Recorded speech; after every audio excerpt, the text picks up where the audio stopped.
When you were little, did you ever get in trouble and think, what did I do wrong? But here's the thing, maybe it wasn't you. Maybe your parent was never emotionally an adult. Emotionally immature parent, that might sound harsh. But this isn't about calling anyone a bad parent. Maybe that parent was also a child who never received proper love. A wounded child who became a parent without ever healing their own wounds. The problem is that wound gets passed down. Psychologist Lindsay Gibson calls these parents emotionally immature. On the outside, they seem like functioning adults. They go to work, put food on the table, keep a roof over your head. But emotionally, they're still a child. So when their child reaches out for help, they don't know what to do. When the child cries, they either fall apart too or shut the whole thing down. Today, we're going to talk about 7 signs that you were raised by an emotionally immature parent. If even one of these hits close to home, I want you to remember something. It was never your fault. Sign 1, they dismissed your emotions. Stop crying. It's not a big deal. Why are you being like that? What's wrong with you? Why are you so frustrating? What are you going to become when you grow up? Acting like this. Sound familiar? Emotionally immature parents don't know how to handle their child's emotions because they've never properly handled their own. When a child cries, it's a signal asking for help. But an immature parent finds that crying uncomfortable. An emotion they can't handle is unfolding right in front of them, and it even scares them. So they shut the emotion down entirely. Stop crying, that's really saying, your feelings don't matter. Children raised in this environment grow up afraid to express their emotions. Even when they're sad, they say, it's nothing. Even when they're angry, they swallow it. Even when someone asks, are you okay? The automatic answer is, yeah, I'm fine, even when they're not. Because they learned early showing emotion means getting punished. Sign 2, they made you the parent. In psychology, this is called parentification. It's when a child has to take care of a parent's emotions. Mum is having such a hard time lately. You know dad is upset, right? You should at least be on mum's side. When a child hears this, they put their own feelings aside and start managing their parents' emotions first. A 6-year-old reading their mother's mood, checking if mum is okay today. Before opening the door, they listen first. What's the mood inside the house? If it's quiet, it's a safe day. If something's banging around, it's a dangerous day. And they grow up thinking that's normal. These children become adults who always prioritize everyone else's feelings. They can't talk about their own struggles, but they rush to help when someone else seems down. And when they eventually burn out and collapse, they think, it's because I wasn't good enough. They can never blame anyone else, their whole life, because that was the only way they ever learned to be loved. Sign 3, they never apologized. Emotionally immature parents don't apologize. Or more accurately, they can't. Because the moment they admit I was wrong, they feel their whole identity shaking. So even when they've clearly hurt their child, when did I ever do that? That happened because you messed up. Would a parent really do that to you? It was all for your own good. They brush it off like that. For the child, it's maddening. It clearly hurt. But when they say it hurt, they're told it was their own fault. Eventually, the child starts doubting their own memory. Am I being too sensitive? Was it really my fault? In psychology, this is called gaslighting. Whether intentional or not, it's shaking someone's perception of reality. And it hurts the most when it comes from the person closest to you. Later, when this child grows up and starts dating or forming friendships, if the other person says, it's your fault, they accept it reflexively. Because that pattern is familiar. They've already rehearsed it thousands of times. Sign 4, they compared you to everyone. The neighbour's son gives his mum spending money. My friend's daughter just bought her mum a new washing machine. Everyone else is doing fine. What's wrong with you? Emotionally immature parents use comparison as a weapon. When you're a kid, it's so-and-so's child gets better grades. When you're an adult, it becomes so-and-so's son does this for his parents. The target of comparison changes. The pattern never does. Here's why it hurts so much. The real message hidden behind every comparison is this. You, as you are right now, are not enough. After hearing this for decades, even as an adult, you feel like nothing you do is ever enough. You get promoted, you achieve things, but the voice in your head says, that's still not good enough. And the owner of that voice is your parent. But you know what? Their children wanted to say the same thing back. Other parents did this for their kids.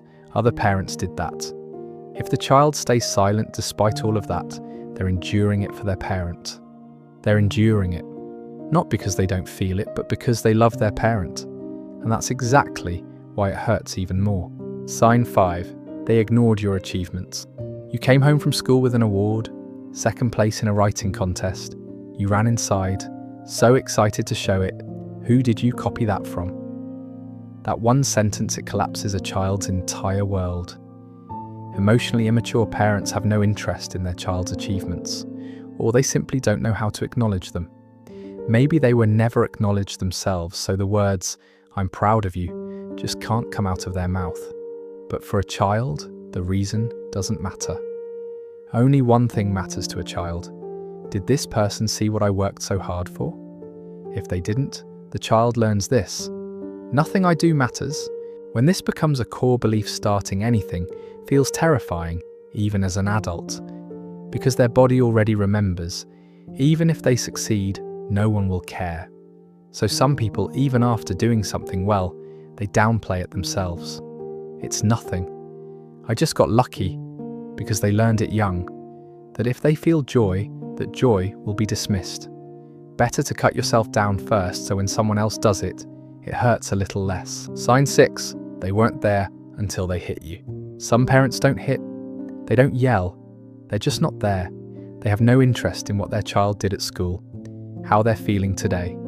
The child eats alone, plays alone, goes to bed alone. The parent lives in the same house, but psychologically, the child is on their own. Psychologist Jonice Webb calls this emotional neglect. No hitting, no yelling, no visible wounds. So the person doesn't even know what went wrong, just something missing for their entire life. When other people talk about their families, they're the only one with nothing to say. Even at family gatherings, they feel like they're invisible. But there's one moment when this kind of parent suddenly appears. When they're angry, when the child does something wrong, that's when they show up. A slap on the back, a rod, a broomstick. The only time they give the child attention is when they're punishing them. Children raised in this environment learn something incredibly cruel. The only time anyone pays attention to me is when I'm being hurt. Attention equals pain. That equation gets carved into their body. So when they grow up and someone shows interest in them, it's terrifying. Why is this person being nice to me? Is something bad about to happen? When a good feeling arrives, their body sends a warning first. Because they learned early after, attention comes pain. Some children memorize their parents' schedule. What time they leave, what time they come back. Not out of love, out of survival. Because the only time they feel safe is when their parent isn't home. They lock the door, hold their breath, and wait. A small child running a survival strategy. That's not something a child should ever have to do. Sign 7. They told you who you are. What can you possibly do? That's just how you are. You're ugly. You're that kind of kid. Emotionally immature parents define their child's identity for them. Before the child even gets a chance to discover, who am I?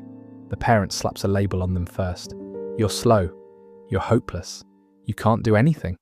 Hear these words hundreds of times, and a child accepts them as truth, because the person they trust most in the world said it. So even as an adult, when they try to start something new, that voice echoes in their head. What can you possibly do? As if the parent is sitting right next to them, saying it. But here's something important to know. Those words might have been what the parent was saying to themselves. I can never do anything right. They poured their own frustration onto their child. The parent's limits became the child's limits. And this is the cruelest part. The child doesn't know it's the parent's problem. They just believe, this is who I am. 10 years, 20 years, 30 years, living with that label still stuck on them. A label they didn't choose. A label their parent put there. After hearing all this, Did you think, this is my mum? This is my dad? Yeah, and if it hurts, that's normal. But I want you to remember one thing. Just realizing that you were raised by an emotionally immature parent, that itself is already breaking the cycle. What your parent couldn't give you, that was their limitation. It was never your flaw. Instead of asking, why am I like this? Try shifting it to, oh, that's something I learned back then. That's the first step. The label your parents stuck on you, that's not who you are. You're still in the process of discovering yourself. And it's not too late to start. Right now is enough. And if you're becoming an adult now, or you already are one, there's something you need to know. Create distance. I'm not saying cut them off right away. It's about starting over to rebuild yourself. The emotional connection your parents never gave you, you can fill that yourself. It starts with caring for yourself, loving yourself. No one did it for you, so now you do it for yourself. That's not weakness, that's courage. Tell me your story in the comments. You'll realize you're not alone. This space is on your side.